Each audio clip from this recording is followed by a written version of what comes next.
নমস্কার বন্ধুরা, তোমরা সকলে কেমন আছো? প্রথমেই জানাই শুভ জন্মাষ্টমী।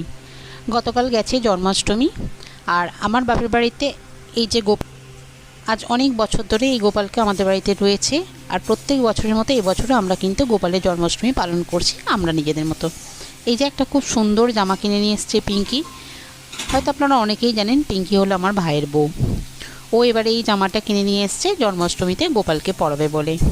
আর গোপালকে কিন্তু আমি আমার ভাই বলেই মানি, কেননা ও আমার থেকে 1 বছর ছোট। এই কারণেই বলছি, ও আমার জন্মের 1 বছর পরে এসেছিল, ওই জন্য আমি ওকে আমার 1 বছরের ছোট ভাই বলেই ওকে সবসময় করি। কেননা আমি ওকে ভাইফোঁটা দিই, রাখিতে রাখি পরাই, আর জন্মাষ্টমীতে নিজের হাতে সুন্দর করে সাজাই। আর আমার ভাইয়ের বউ ওদিকে রান্নাবান্না করছে, আর ও জামা টামাগুলো এনে দিয়েছে, আর আমি সুন্দর করে এগুলো গুছিয়ে নিচ্ছি।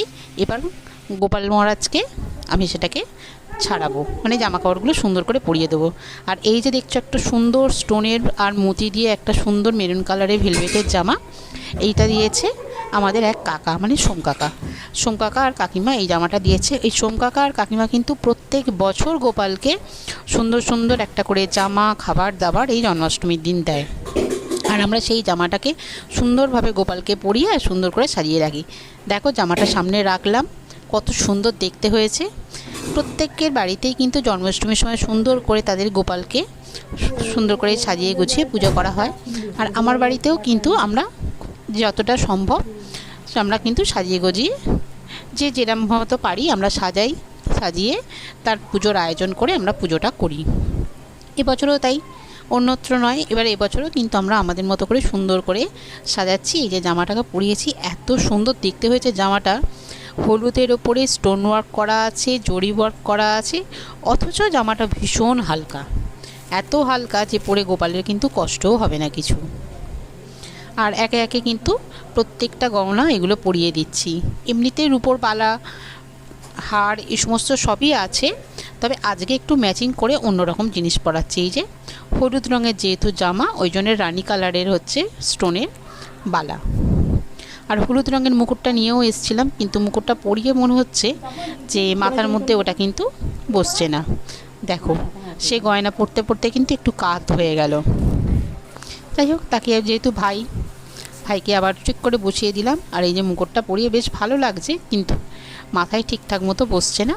দেখি অন্য একটা মুকুট আছে, সেটাকে পরাবো। আর দেখো কত সুন্দর লাগছে দেখতে, একদম স্কিন গ্লো করছে গোপালবাবুর।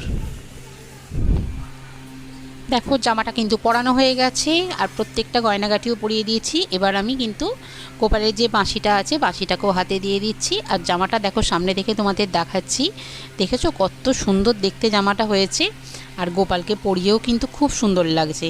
আর এই যে আর একটা ছোট্ট মুকুট ছিল স্টোনের, সেই মুকুটটাই পরিয়ে দিলাম। আর মুকুটটা পরতে কিন্তু খুব সুন্দর লাগছে গোপালকে। এবার আমি গোপাল মহারাজকে সিংহাসনে বসিয়ে দেবো, আর আস্তে আস্তে পুজোর জোগাড়জান্তিও করে ফেলবো। আর ওদিকে হচ্ছে পিঙ্কি, সে হচ্ছে রান্না করছে ঠাকুরের ভোগ টোকগুলো, আর আমি এদিকে এই সমস্ত করছি মায়ের সাথে হাত মিলিয়ে। মোটামুটি আমার জোগাড় সমস্ত হয়ে গেছে। এখানে হচ্ছে ফুল টুল সব রেখেছি, এখানে মালপোয়া, তালের বড়া এগুলো সব পিঙ্কি করেছে। এখানে নারকেল নাড়ু আছে, মালপোয়া আছে। আর এই দেখো এটা হচ্ছে আমাদের পাথরের সিংহাসন, এই সিংহাসনটাতেই আমরা আজকাল বসাই। আর এই যে গোপাল মহারাজের সমস্ত রকম লজেন্স, হরলিক্স, ফ্রুটি সব হয়েছে। এদিকে হচ্ছে মিষ্টি, ননি, গোটা ফল। আর এই হচ্ছে আমাদের বাড়ির ননি, সেও বসে আছে দেখছে। তার আবার জেঠুর পুজো, সে আবার জেঠু বলে, গোপাল জেঠু, তার গোপাল জেঠুর পুজো হচ্ছে, সেই জন্য দেখছি গুছিয়ে সব কিছু ঠিকঠাক দেওয়া হয়েছে কিনা। আর এই যে আমাদের এই মার্বেলের সিংহাসনটা প্রত্যেক বছর বার করি, আর এর মধ্যেই কিন্তু গোপালকে বসাই।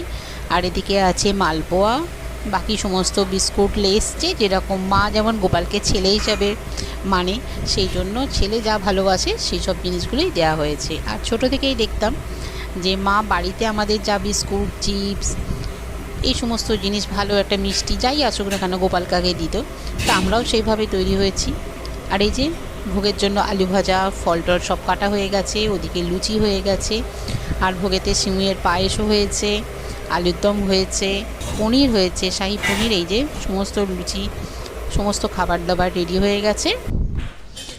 সব কষিয়ে নিয়েছি। আর এদিকে গেছি ছাদে, একটু ছাদে বিকালবেলার আকাশটা এত সুন্দর লাগছিল, তাই একটু দেখে আসি। সবসময় তো ছাদে ওঠা সম্ভব হয় না। আর এদিকে ননি আর ননির পিসেমশাই, যাকে সে পু বলে ডাকে, সেই পু আর তার পুয়ের হচ্ছে ননি, দুজনে মিলে কিন্তু ছাদে ঘুরে ওড়াচ্ছে। আর আমি একটুখানি 4-5টা ঘুরে এবার ঘরে যাই, গিয়ে জামা কাপড় পরে চেঞ্জ হয়ে আর পুজো এবার শুরু করতে হবে। মোটামুটি এখন 6টা 15-20 হয়ে গেছে, 6টা বাজে, 15-20 না 6টা 15, হ্যাঁ এরকমই হবে। যাই হোক, বাকি জিনিসগুলো এবার কাজগুলো সারতে হবে। আর আমি যখন জামা টামা ছেড়ে কাপড় টাপড় পরে যখন ওপরে উঠে এলাম, দেখছি মা পুজো করছে। মা আগে কিন্তু আমাদের ব্রাহ্মণ দিয়ে পুজো হতো, কোভিডের সময় থেকে কিন্তু আমার মা নিজেই পুজো করে, কেননা তখন থেকে তো পুরোহিত পাওয়া যায়নি, সেই থেকে মা নিজে পুজো করতো আর সেইভাবেই পুজোটা চলে আসছে। কালকে রাত্রিবেলা তো ঠাকুরের ভোগ, লুচি, পনির এই সমস্ত খেয়ে রাত্রিবেলা অনেক রাত্রেই বাড়ি ফিরে যাই হোক, আজকে রবিবার সকাল সকাল আবার উঠেছি, সমস্ত কাজকর্ম সেরে বাজার দোকান করে এসেছি। এবার রান্না বসাবো। আর রান্নাতে আজকে বানাচ্ছি লাউ শাক, আলু পোস্ত আর একটু চিংড়ি মাছ আর চিচিঙ্গি দিয়ে একটু চচ্চড়ি হবে, মানে ঝাল করব। আর এদিকে পমফ্রেট মাছের ঝালটা করছি। আর পমফ্রেট মাছটা যে নিয়ে এসেছি বেশ সুন্দর, মাছটা পেয়েও গেছি। তা কড়াইতে তেল গরম করেছি, আজকে বানাচ্ছি মানে টমেটো পমফ্রেট। তার জন্য কিন্তু আমি মাছগুলো সমস্ত ভেজে নিয়েছি। আর মাছগুলো ভাজার পরে মাছ ভাজার তেলেতেই আমি দিয়ে দিচ্ছি একটু কালো জিরে আর বেশ কিছুটা কাঁচা লঙ্কা, কেননা এটাতে কিন্তু আমি কোনো রকম লাল লঙ্কার গুঁড়ো ব্যবহার করব না।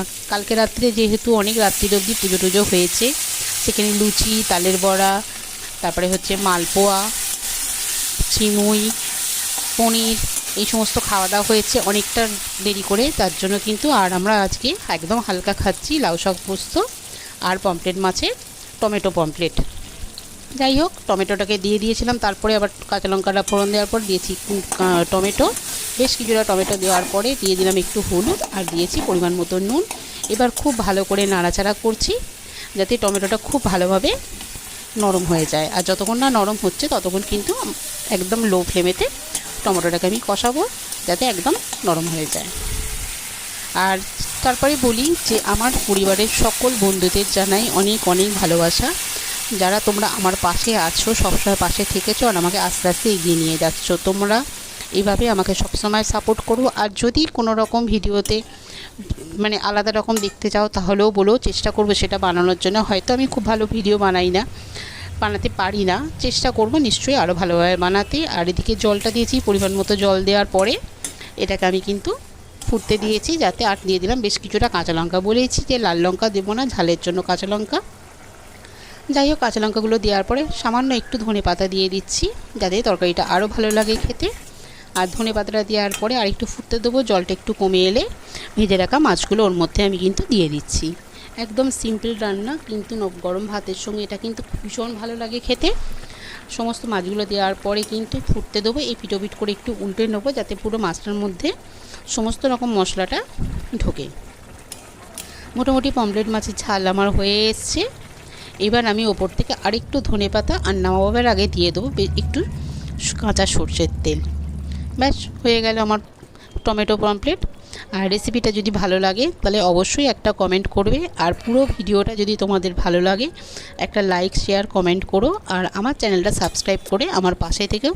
আর অবশ্যই কিন্তু জানিও ভিডিওটা তোমাদের কেমন লেগেছে। তাহলে আজকের মতো এখানেই শেষ করছি।